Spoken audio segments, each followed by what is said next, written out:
घरेलू काम अत्यधिक अनौपचारिक और शोषण।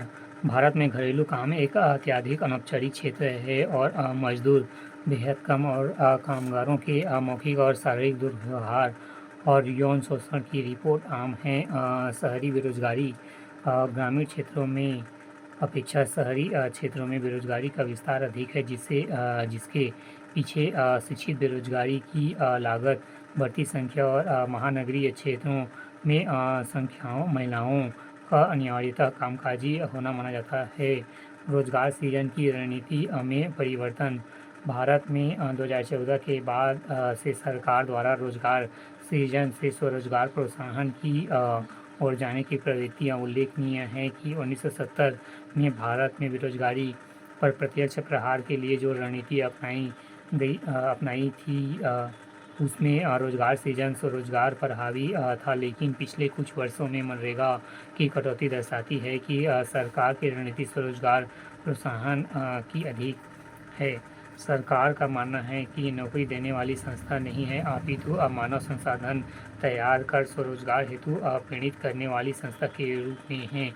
अंततः भारतीय युवाओं को जॉब सीकर नहीं, जॉब गिवर बनना चाहिए। रोजगार के माध्यम से रोजगार निर्माण में सहायक बनना चाहिए। भारत में रोजगार के मात्रात्मक ट्रेड कार्यशील जनसंख्या 15 वर्षों में अधिक आयु वर्ग की जनसंख्या को कार्यरत या कार्य के इच्छुक है, उसे labour force participation ratio LFPR में शामिल करते हैं, जो 55.6% है। गाँवों में 58% और शहरों में 50.7% है। इसके अलावा वर्ग पॉपुलेशन रेशियो WPR जो जनसंख्या का कार्यरत हिस्सा दिखाता है, वर्तमान में 52.8% है। इन दोनों आंकड़ों को लेबर फोर्स पार्टिसिपेशन सर्वे LFPR के आधार पर प्रस्तुत किया जाता है। बेरोजगारी अनुपात। पिछले 10 वर्षों में बेरोजगारी दर लगातार बढ़ती है और अप्रैल 2025 में 5.1% की दर दी गई है, जो 15 से 29 आयु वर्ग में 13.8% थी। उल्लेखनीय है कि अप्रैल 2025 में सरकार ने पहली बार मासिक बेरोजगारी के आंकड़े प्रेरित सर्वे के माध्यम से जारी किए। सर्वाधिक बेरोजगारी केरल और सबसे कम छत्तीसगढ़ में दर्ज की गई। महिला कार्यबल। महिला कार्मिकों की भागीदारी लगातार बढ़ रही है। पिछले वर्ष 2017-18 से 2023 में 23.3% से बढ़कर 41.7% हो गई। इसके पीछे STEM शिक्षा और रोजगार परक शिक्षा बदलती सोच शामिल है। ग्रामीण एवं कृषि कार्यबल। इस क्षेत्र में भी पिछले 5 वर्षों में 2017 से 2018 से 2022 से 2023 में प्रभावी वृद्धि नजर आती है।